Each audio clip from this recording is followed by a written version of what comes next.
Hi, everyone. Can you hear me? Is the mic okay? Yeah? Okay. Well, thanks so much for coming to my session. We've already seen robots and VR this morning, so it'll be nice to talk a little bit about machine learning as well.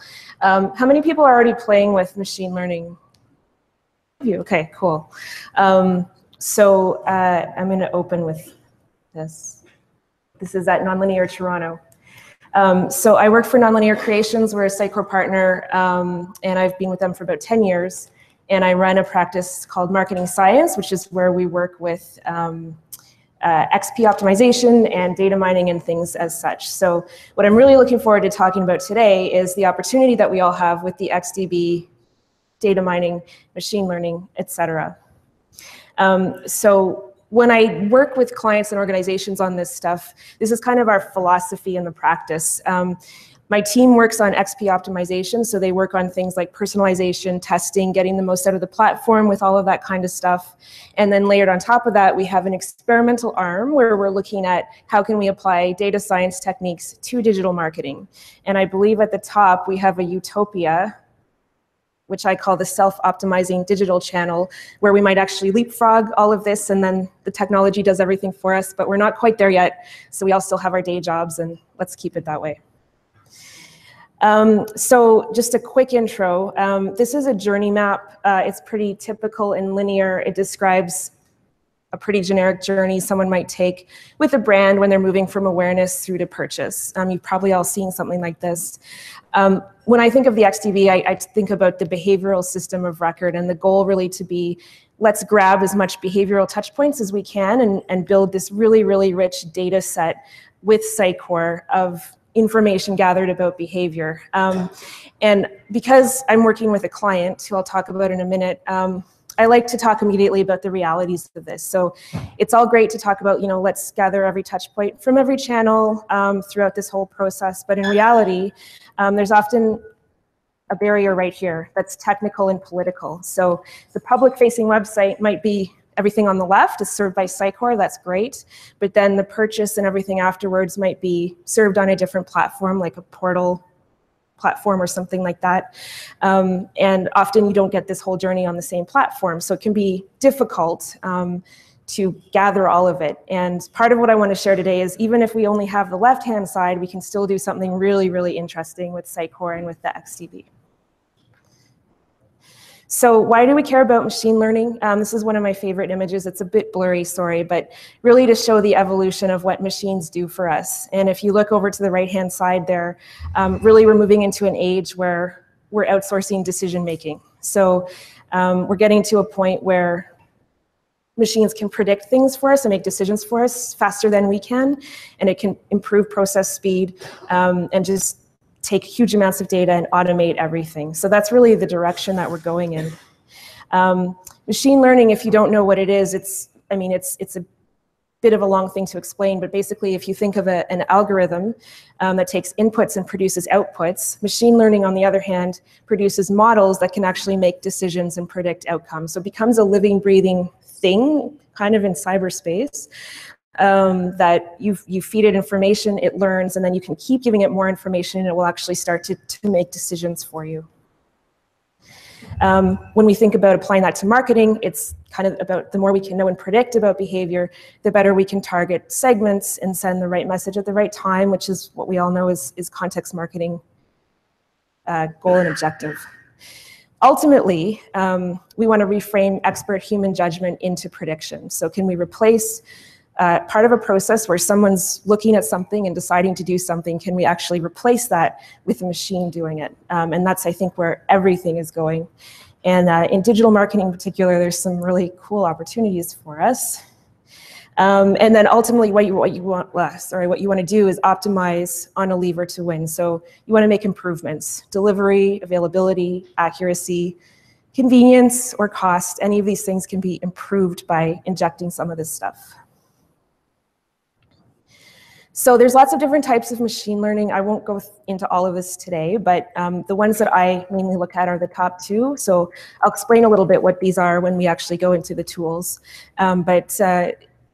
all of these are being exploited in huge ways across multiple industries right now.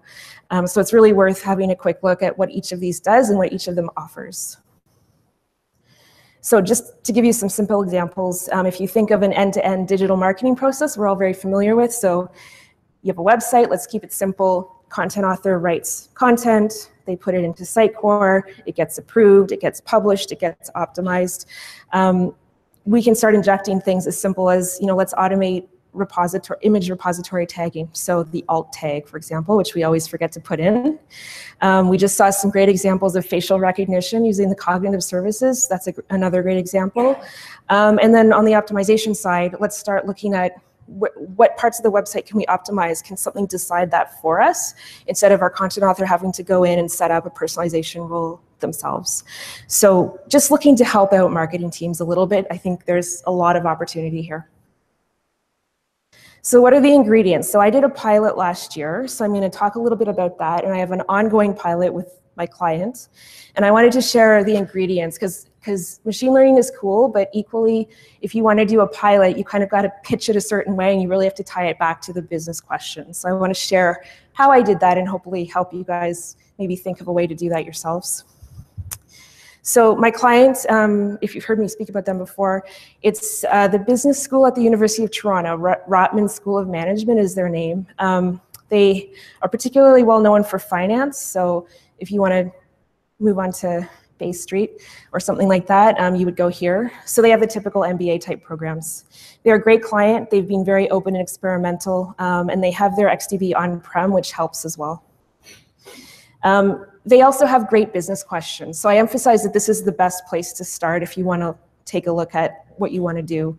So this is absolutely ground zero where we started. We didn't kind of step down and say, well, let's do a cool thing. Let's say, what can we actually solve for them, and then go from there. And I think that helped frame it really well. So they were interested in exploring whether applications were driven by thought leadership. So their professors publish a lot to the website.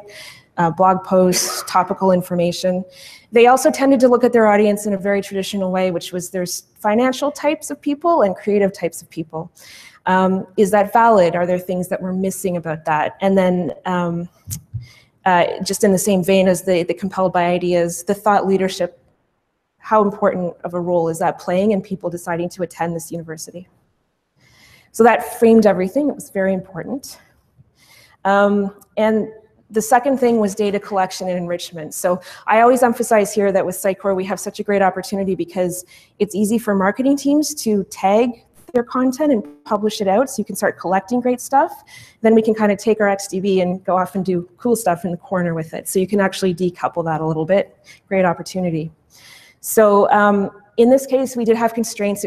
We started strictly the public-facing website. We didn't have CRM integration or anything like that. And that actually kept it simple. So people ask about data privacy. So their XDB was on-prem, easy. We had only anonymous public data, and we actually got explicit permission from the client when we wanted to send it to various places. We did send it over to a vendor in the States, actually, and we got written permission for that. So there's ways to work around the privacy question, but start simple, and then you'll have less barriers to that. We tagged, so we worked, almost immediately we did an engagement value model. So this is where you go on your website and you apply different weightings of engagement value to different actions that can be taken. This pyramid exercise is something we do with our clients even if they don't want to personalize right away. You say, let's take 30 minutes and whiteboard this out because the value you'll get from what the XDB collects will be absolutely worth it. So we ended up with 12 of them. There's only 5 here, but we usually do like 5 to 100 points. And then the one at the top is usually the biggest conversion point, in this case, apply now. On a commerce site, it might actually be the purchase itself. And then a sliding scale down. And what I found in doing this exercise is that marketing teams get really engaged. So you give them sticky notes, you have a whiteboard, and they know their website and processes intimately. So they will really help you out in devising this model. So then you go on and you tag it through Sitecore. We also spend time doing content profiling. So they had 4 major personas or buckets they wanted to understand, these behavioral segments. So you've got your finance folks, your creative folks, and then they had a couple of other ones. So we tagged content. Oh, we also added some new ones. Sorry, that didn't quite work out. This is a full array of education-oriented personas. So we started with our finance and creatives, and now we're actually expanding into some of these other ones. They really got into the tagging, they love it. So again, we just spent some time tagging topical articles. I think we did about 100 on the website. And really what that looks like is, here's a financial article. It got 10 on the finance scale. We just tagged it again through the interface, no coding needed here. And here's a creative blog post, so it got 10 on the creative. So as they're clicking around, they're accumulating these points values.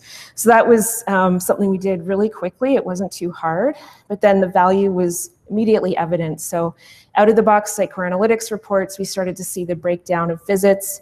On the right-hand side there, you'll see our purple line, which is our creatives. This is pattern matches by value. You'll see a real spike in August of last year on their value per visit, which is a nice contrast. We're not just looking at how many of them came to the site, they're actually generating value. And as it turns out, a lot of them were signing up for an event. So that translated into capturing the value.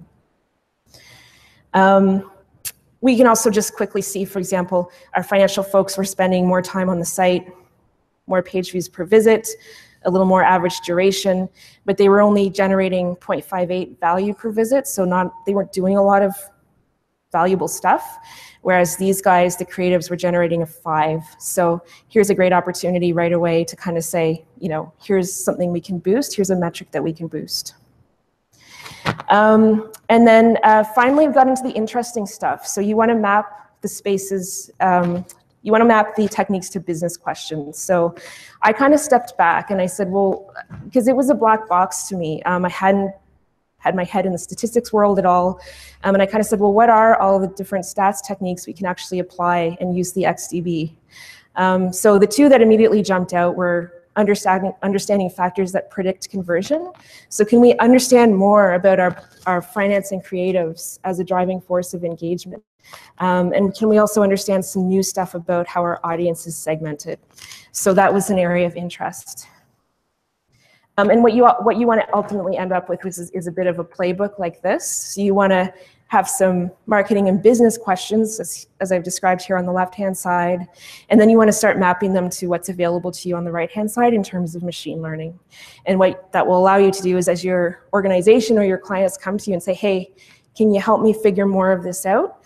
Then you actually end up having a laundry list of things that you can try out. So putting this together and understanding it is a really important piece. A solid and cost-effective tool set. So we ended up doing data collection for about 2 months for the first pilot, and it's still running. So it's been running almost for a full calendar year. So we've got a nice, huge data set now that they keep sending to me. But basically, it was pretty simple. So I have Mongo. I looked at a lot of different tools to use for machine learning. So I looked at Azure Machine Learning, I looked at Watson Analytics. I like this one a lot for a couple of reasons. Its user interface, I'll show it to you. Its user interface is really great. But also in their model, I actually got a data scientist to work with me. So that was fantastic. You can also, of course, code. You can do a lot of this in our Python, but I really like the user interface and the pipeline approach, which I'll show you. And then finally, processing. So the pilot, again, I ran just on this business laptop, but now I have a VM that has much more power. So you're going to find that running 200,000 rows through the pipeline takes 4 hours instead of 5 days, or you don't have to do it in batches kind of thing. So that was my foray. I think with Sitecore's push towards Azure, there's certainly an argument to use Azure Machine Learning, and it might be easier to tie it all together. But I started with this one, so I'll share with you my experiences there. As a side note, I got a little bit passionate about the idea of more of an open data pipeline. I was talking to a few startups in the AI space, and I found that they had an algorithm that did something really interesting, but they were trying to say, okay, pay $3,000 a month for this and just access this one slice of it. To me, the future really is, you've got your data set, and then you can kind of mix and match everything you need for processing to generate results. So slicing it up and saying, this is proprietary, we can only do this. I think the future is in a marketplace of these things, but we'll see what happens. Here's an example of that kind of service. Just a side note. So what does the data actually look like? So again, we just let that website run for about 2 months initially. And I looked at the experience extractor. I looked at the reporting API. I ultimately ended up using just the raw Mongo data because I wanted the data in its purest, most raw form to play with. So that's what I ended up doing. And then probably the most fun and creative part of everything was called feature engineering. And I think this is where we add the most value as we bridge sort of the computer science side of things with our domain knowledge of Sitecore and of digital marketing. So what you want to do is take your raw data, and the more columns you can generate, the more your models will give back to you. So I'll show you what I mean. Let's get creative. So you want to generate as many helpful columns as possible because everything you think of could be a predictor of behavior, or it could be a characteristic of your segment. You don't know. But the more that you blow out the width of your data set, the more insight you're going to get. And this is where a lot of creativity comes in. And to me, it was the most fun part. And I think it's a huge part of the value that all of us can bring, again, given the intersection of our skill sets. Also, in RapidMiner at least, you can make 100 new columns and it will actually reduce down to the ones that are meaningful for you. You don't have to figure that out, so that's helpful. So I actually started, here's a snapshot of my data set. Sorry, it's really small, but this is the XDB, and I ended up generating up to 47 new attributes. So I added, for example, hour of day. So feature engineering is where you've got, let's say I have a raw date field. I'm going to actually translate that into an hour of day column because maybe that's meaningful. Or period of day, afternoon versus night. I also generated a high value. So I said, if they have an engagement value in the session of 75 points or more, I'll just call that high value. It was pretty arbitrary, but then that was a binary field. And then all of the goals I blew out into zeros and ones. So what they achieved, goal X, they got a 1, otherwise they got a 0. So a lot of this was the translation I did from the raw Mongo into this very nice rectangular data set. And the idea, again, is that the more columns you can generate, the more you can use them as, are they predictor factors? So I did whether they visited the faculty area of the website, 0 or 1. Whether they visited the ideas area of the website, 0 or 1. And we even mapped the ones that had keywords from the search. So there's even more I can do here. I'm not even done my feature engineering, so there was a million more I could think of. So maybe there's a profile key threshold I can generate. Did they visit other parts of the website?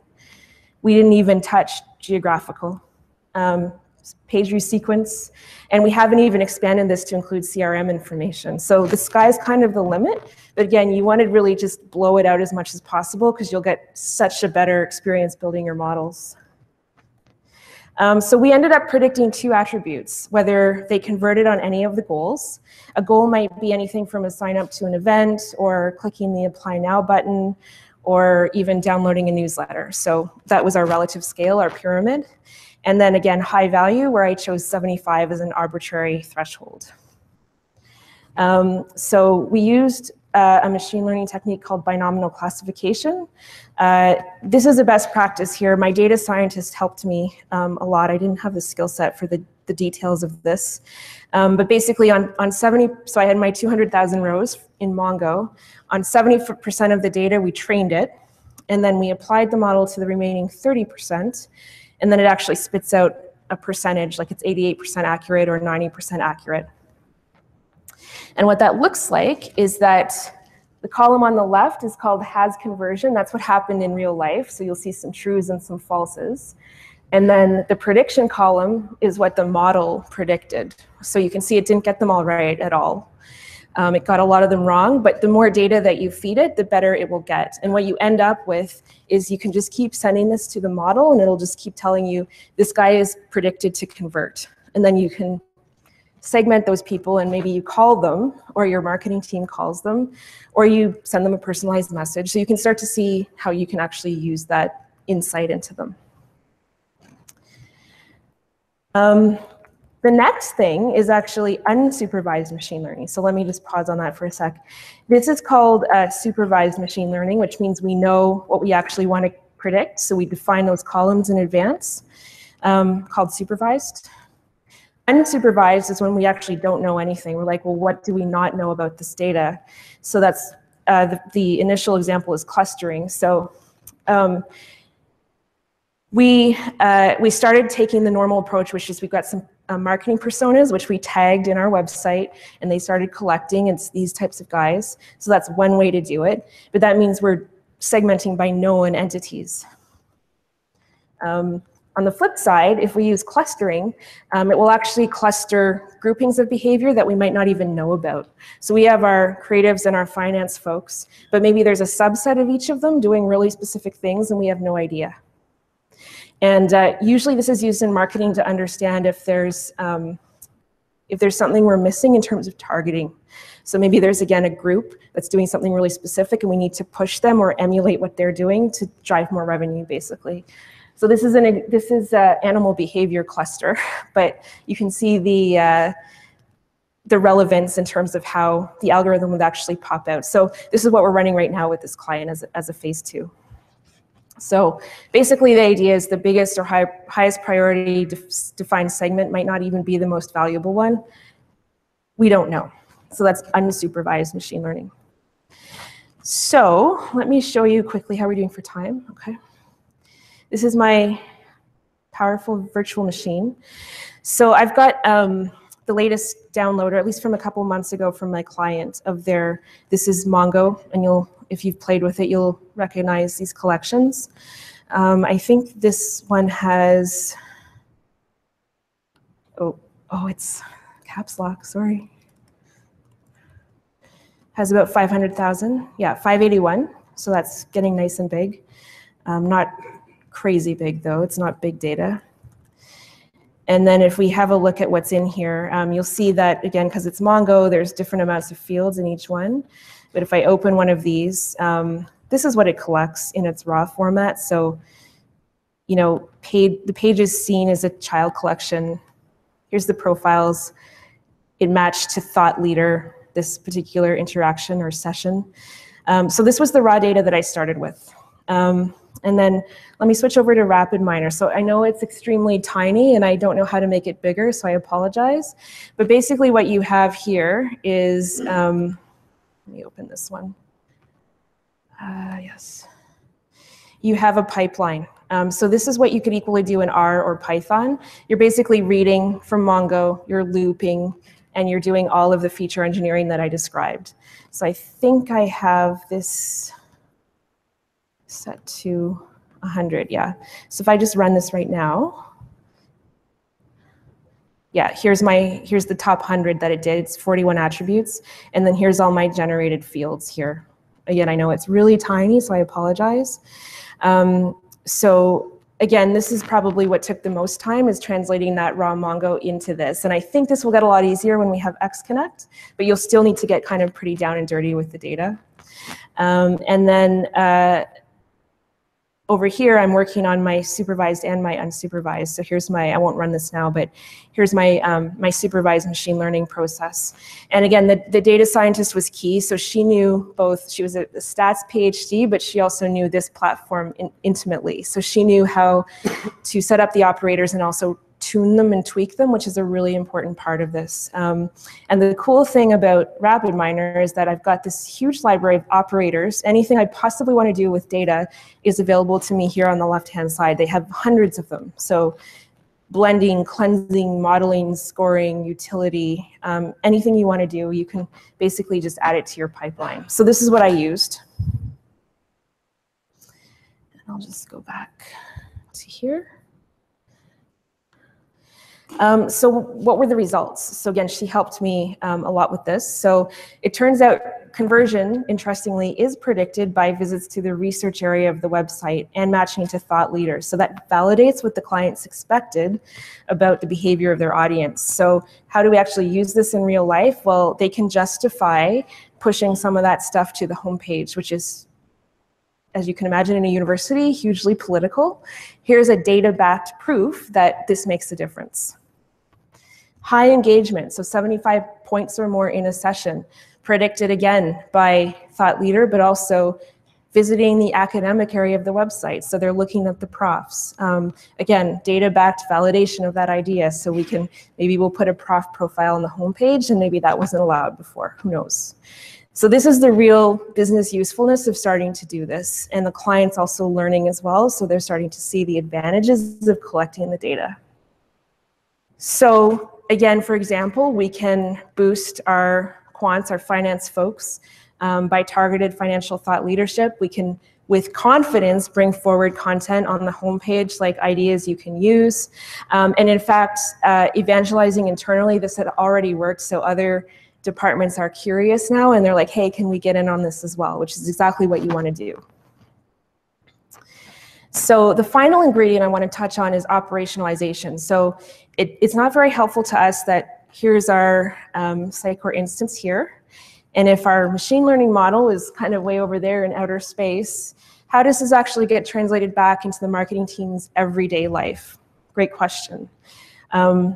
So you want to think of the day-to-day operations of a marketer.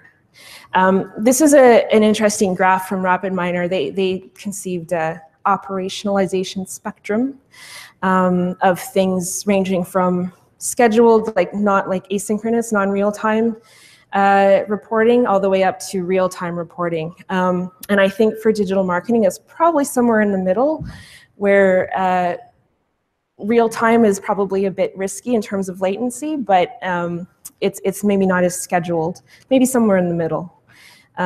So again, operationalizing this, certainly the easiest thing is input to digital strategy. So I've reported back and said, hey, we proved these points. Now let's use that to justify more work in this area. As an input to segmentation, so updates back to the CRM, that's what another pilot I saw was updating their Salesforce with this type of stuff. RapidMiner, of course, can expose those models as web services. So if you want to do something like have your rules engine custom rule call straight out to the model and come back, that's definitely available. But again, to me, that's a little bit risky because you've got a real-time call out to a model. You might want to do something that's a little more in the background, perhaps. So this is definitely on our next nut to crack list of what we want to do with it. So the most common questions I get asked about this work is what were the skill sets? So this was our team, just 3 of us. And probably the biggest learning point for me was, again, as I mentioned before, I didn't try to learn statistics from scratch. I didn't go back and get another degree or anything like that. I really focused on bringing to the table my own kind of database comp sci background, but really the knowledge of Sitecore and of the marketing space. YY, she was the actual data scientist, so she knew in depth all of the techniques, but she didn't know our space. So we worked together really well. And then of course my client, who is a Sitecore power user, she owns that website and she's the one doing the tagging and she's the one looking at the analytics. So the 3 of us, that was good. And just, I get this question a lot as well, is, where do you find a data scientist to help? I talked to a bunch of universities, these are all in Ontario, but they've all got data science programs, of course. And but they're trying to be very broad in their approach. So you'll get people who know how to build a model, but who aren't necessarily digital marketing people as well. So again, this model here works really well because you'll find folks like YY who you can then collaborate with. And it means you don't have to learn all that stuff, and it means that you can bring your most valuable skills to the table. Of course, if you want to learn it, that's great. Certainly you will learn some of it as you dip a toe in. But these are just my experiences that I wanted to share. When I talked to these universities, they were extremely open to collaboration. So at least in Canada, there's funding models. So if you even want to partner with them and get some skill sets in-house, very open, because they're actually pretty desperate for the real life case studies themselves. So it's like, I'll scratch your back kind of situation. So I would encourage everyone, this is an avenue for sure if you're looking to add that to your team.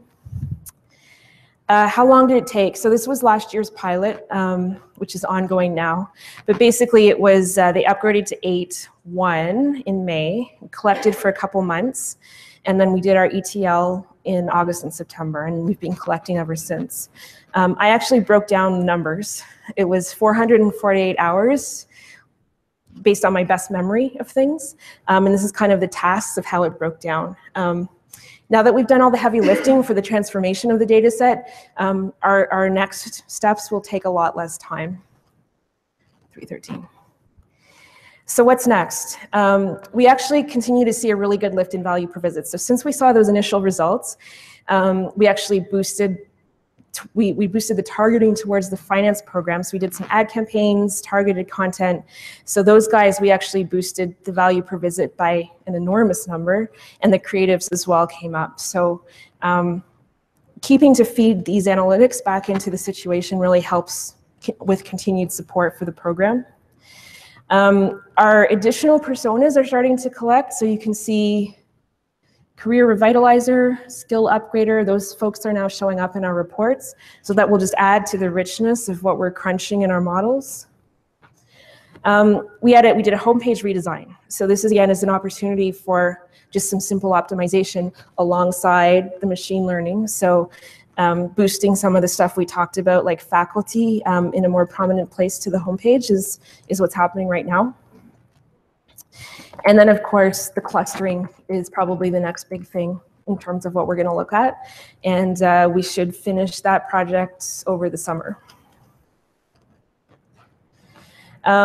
This is a screenshot of XConnect. Again, it's coming. The idea here, the vision is that we can collect behavior information from anywhere in physical and digital space. So that's really exciting. Again, we started with a tiny snapshot on the public-facing website, and we were able to do that. So imagine the possibilities when we actually expand that to more channels, as well as the full customer journey. So that is all on the way. But all this to say, you don't have to wait until you have all of that. You can still start with the baby step, show the value, and then keep getting support when you start adding more of that stuff in. So my top 5 tips for you is, again, in terms of operations, we ran this as an experimental spike. Didn't have CEO scrutiny. It was alongside their daily marketing operations, so that really helped. It was adjacent to regular programming. We started with no privacy concerns on the data. We didn't start with personally identifiable information. We got written permission. We did it all by the book. So we removed all those barriers. We used cost-effective tools. So I always say it blew me away how easy it was to access. So Watson, $100 a month for the subscription. Azure, $100 a month. In that kind of, whereas I think the barriers used to be much bigger to access those tool sets. RapidMiner itself, which is a desktop tool, was still very cost effective too. So those barriers have really gone away. Build your internal beachhead. I found that machine learning, those are magic words. So some of my stakeholders, people who tend to be types like directors of marketing, they'll come to me and they'll say, listen, my CEO is now obsessed with machine learning. He doesn't know what it is, but he's obsessed with it. If I go to him and say, I'm doing this, then I'm going to get promoted. So they're interested in even doing the smallest pilot just to show that they're doing really progressive things in their marketing function. So those are magic words, so use them liberally. And again, remember that the end goal of all of this is whatever points in your marketing processes you can automate, where you can automate human decision into prediction is where kind of the future is and where we can go in and add the value. So everyone can take the plunge, I encourage you. And finally, a slide on helpful resources. So these were the most helpful things that I used, and I can probably put these links somewhere. Data Mining for the Masses by Matthew North. He actually outlines 10 business scenarios and then the data mining techniques that can be applied to solve them. That was kind of my first understanding of the space. That was really helpful. RapidMiner's lead scoring pilot, they have a video. It was hugely, that's where I kind of learned about the power of the feature engineering. They did something really interesting with theirs. And then Georgian Partners is a firm out of Toronto, and they tend to put out really good thought leadership just on how you can build a business and you can build value using this stuff, applying it to consumer applications, consumer scenarios. So both of these publications they put out, awesome. So I recommend all of those to you. And that's it. Thank you so much.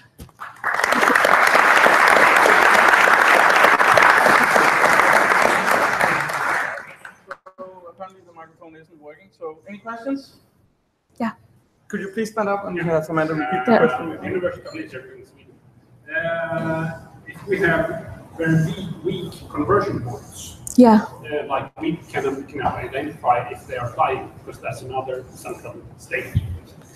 Yeah. Is it worth it if you don't have conversion points? I think so. So we had a weak one here. So in the case of the university, we had apply now, which clicked through to the CRM system. So we didn't actually know if they actually applied. So we use that as our strongest proxy for the pilot, basically. And we basically reinforced that in order to really, really understand, we'd need that full extra bit of the journey. So I would say absolutely it's worth it. Yep. Yeah. Have you been considering using FXM for tracking the rest? Absolutely, yeah. So sorry, the question was, have we been considering FXM? Yeah, so for a couple of our most progressive clients, we are putting it in place, and we've done mostly pilots with FXM, but that would certainly, for the weak conversion point, help us out a lot. Actually, one of the key barriers we found is sometimes the clients, they don't have access to put the code. So that's unfortunate, but absolutely. That should probably be step one. Otherwise, maybe XConnect.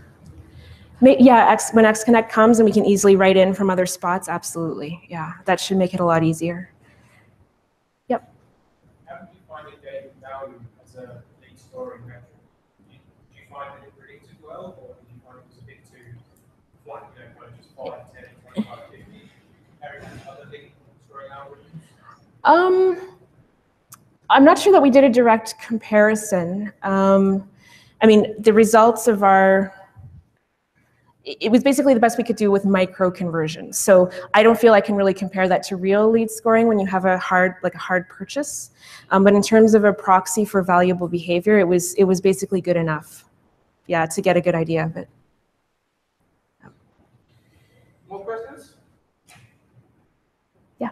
I was wondering, your data set, you were mentioning 200,000. Yeah. Are those visits or interactions? Yeah, those are sessions. So if I go back, here's my Mongo. So the interactions collection in Mongo is basically sessions. We also have contacts, which I didn't pull in yet. And that is not synonymous with page views. So you could also rotate it so you had each line being a page view. I didn't do that. Yep. Yeah.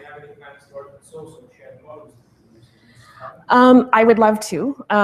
Unfortunately, because of the nature of how things were collected, I have a lot of, my model is really specific to my clients. So the field names are actually specific to the profiles of my clients. So you'll see in here, for example, where's my results set? It actually calls them like, I have profiles.rotman.total. So I was really hopeful I could produce a model and then say, oh, I can run these next clients, XDBs through it. But it's unfortunately not that simple, but that's probably where it should go. Yeah. Anything else? Okay. Oh, yep. Yeah, just one thing. If you can't use the FXM, you could consider using a data exchange framework instead until you get the XConnect. That's kind of what it's meant to be, yeah. Yeah, sorry, for anyone who didn't hear, the data exchange framework is also available now to facilitate putting data in from other points. Yeah. No more questions? Thank you.